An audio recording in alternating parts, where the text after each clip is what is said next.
siekdami sutrumpinti praleistą laiką kalnuose, tai yra Himalajuose, taupydami sąskaitą savo šeimos darbų, tai nusprendėme, kad aklimatizaciją pradėsime daryti namuose, tai hipoksinėse palapinėse, kurios imituoja altitudę, kad tu esi kitame aukštyje. Tai, sakykime, yra kompresorius stovi, kuris pučia išretintą deguonį į palapinę per žarną ir naktimis toje palapinėje reikia miegoti. Yra prietaisai, kurie užsideda ant rankos, tai matuoja saturaciją, reiškia deguonės įsisavinimą. Šiuo metu, kadangi ne palapinė, tai rodo 95, bet naktį krenta ir iki 70, ir iki 80, priklauso nuo tokio lygio, kokį tu pasistatai, kuriame aukštyje miegi. Tai va, tikslas yra palaipsniui, nebūnant kalnuose, didinant aukštį, pradedant nuo 2 km, tada 3 km, 4 km ir taip toliau. Naktimis miegoti toje hipoksinėje palapinėje, sekti savo, kaip tavo kūnas reaguoja, ir tik tai, kai saturacija virš 90, didinam po truputėlį vėl aukštį ir tokiu būdu gerinam savo fizinę formą, rezultatus, dienomis sportuojame ir tai akivaizdžiai turėtų jaustis ir jaučiasi iš tikrųjų, kad gerėja ištvermė, tas angliškai, sakykime, endurance'as.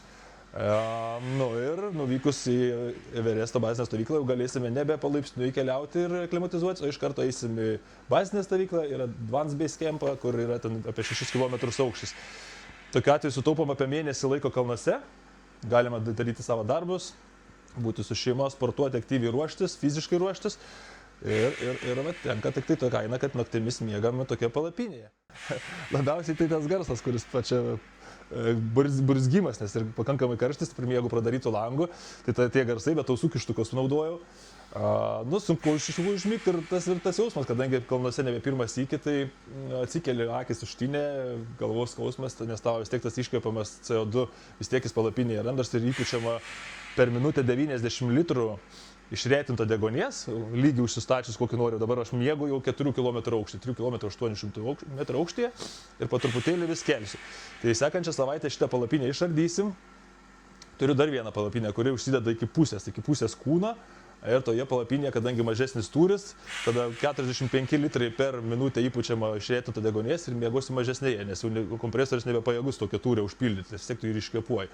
Tai visą naktį tą šlangą ten prie galvos pasidėjęs, būni, miegi, iš ryto truputėlį sunku, nes ir ta saturacija pagal duomenis kol kas dar neviršė 90, yra specialus EPSas, ten žiūri.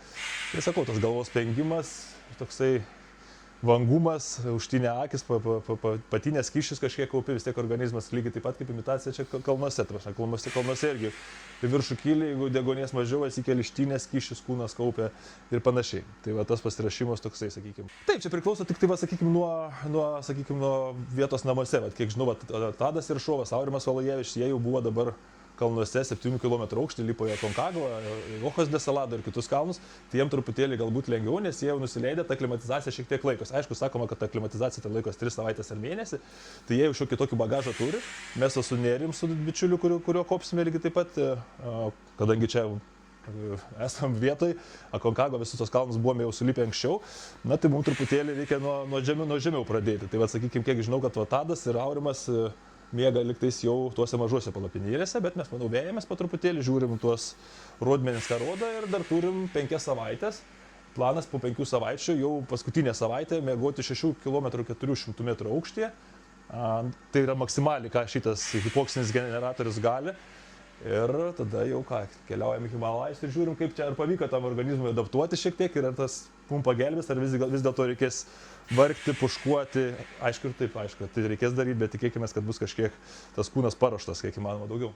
Tai matau, kad ir šiandien, sakykime, kaip pavyzdys, prieš šitą pokalbį, toks, sakykime, buvo pagal rutiną, ką esu susidaręs treniruočių planą, šiaip treniruočių planus pats savo darausi, kadangi visą gyvenimą sportuoju, tai mano šiandieniausias rytas atrodė taip, kad su svorinė liemene, sakykime, kol kas pradedu nuo 10 kg svorinė liemenė, dar šlapia nuo ryto ir užsidedi svorinę liemenę ir stair-steperis, tas angliškai vadinamas, važiuojantis laiptai, 30 minučių, kuo įmanoma aukštesniu tempu arba intervalais, tai reiškia pradedu nuo mažiau, tada užspaudi labai smarkiai vos nebėgte, žiūri, kad aišku pulsas seku, tai nedaugiau 170, vėl pamažinu, vėl padidinu, tai pusę valandos. Tada tarpą su ta pačia liemene darau 200 tupčiukų pilnų įsėdimų, 100 atsispaudimų, tada bėgimo takelis, susikėlė įkalę, šitas bėgimo takelis specialiai įsigijau tam, kad paruošęs kalnam netgi iki 40% įkalnę galima pasidaryti. Tai šį rytą ten, sakykime, 20-25%, lygiai ta pati liemenė, tai bėgimas takeliu. Kitais rytais dėl aklimatizacijos naudoju šitą kaukę, kur prie kompresorius prisijungia, užsideda kaukę ant veido, pasijungia generatorius hipoksinis ir pučia išrėtintą deguonį, altitudę užsistatom kokią nori, dažniausiai dabar apie 5-6 km aukščio, bet tada eini ramiu tempu, pulsas nedaugiau 120-130, tam, kad čia kaip aklimatizacija, čia po to miegojimo palapinį dar papildomai krūvio metu reiškia, kad organizmas įsotintų tą deguonį ir gamintų raudonosios kraujo kūnelius. Ėjimo vėl 30 minučių takeliu, vėl lygiai taip pat 200 tupčiukų, 100 atspaudimų, dviratis, laikant greitį ne mažiau 30 km per valandą ir su pakilimais, sakykime, irgi, kad toks truputėlį intervalinis tas sportas, kad truputėlį lengviau, tada pasireguliuoji, kad maksimaliai būtų sunku minti, kaip kad į kalną, tai tokia simuliacija, kol laukia dabar, šiandien rytą ten buvo -1, tai tiesiog puikiai proga tą, ką turiu namuose. Na ir vėl taip pat lygiai taip pat po dviračio treniruojam, tai dviračio minimo pusę valandos, tupčiukai, spaudimai ir panašiai. Tai tokia šios dienos rutina. Kitais rytais būna krosai, sakykime. Dar lygiai taip pat ruošiuosi plaukti per sąsiaurius rudeniop tokius rimtus, Lamanšą ir panašiai. Tai dažniausiai plaukiu sporto klube baseinė, apie 4-5 km, irgi intervaliniai plaukimai, susprintai, ne tai kad monotoniškai, bet stengiamės kiek įmanoma ištampyti, sakykime, tą ir širdelę, ir ištvermę. Savaitgalis ilgi long runai, 20-30 km bėgimai. Taip pat per savaitę kažkur dar apie 2-3 bėgimai, apie 10-15 km. Tai visą savaitę dabar susidaręs esu tokią programą, kad į dieną 2 treniruotės, ryte ir vakare. Tai rytas, sakykime, arba garažas būna pas save namuose, kad patogiau būtų, kol šalta laukia, arba krosiukai, bėgimas, plaukimas, na ir aišku, dar 2 treniruotės tam vadinamam gym'e, kad kojytėm jėgos, tai reiškia su štanga, įtupstai, viršutinį dalį, daug pristraukimų, kad būtų viršutinė dalis tvirta, nes tiek kalnuose reikia to dalyko rankų tvirtų ir visą kitą. Tai kol kas tiek, po to tempą didinsim, svorinės liemenės didinsim, sakykime, gal tos kilometrus bėgančius irgi, kur bėga miške, kažkur kalnais pabėgioti, kiek įmanoma Lietuvos sąlygomis. Nu, tai va truputėlį taip auginame, svarbiausia neperspausti ir kad nepradėtų birėti organizmas, nes per daug treniruočių irgi negerai. Reikia ir sakykime, tų cheating day, ir recovery day, atsistatymo, tai papildai, sąnariam vaistukai, kad nebūtų taip, kad keliai subyrana per didelę krūvą ir panašiai. Tai būtų labai apmaudu ten savaitę iki kalno apsirgti ar patirti kažkokią traumą, tai nesinori perspausti.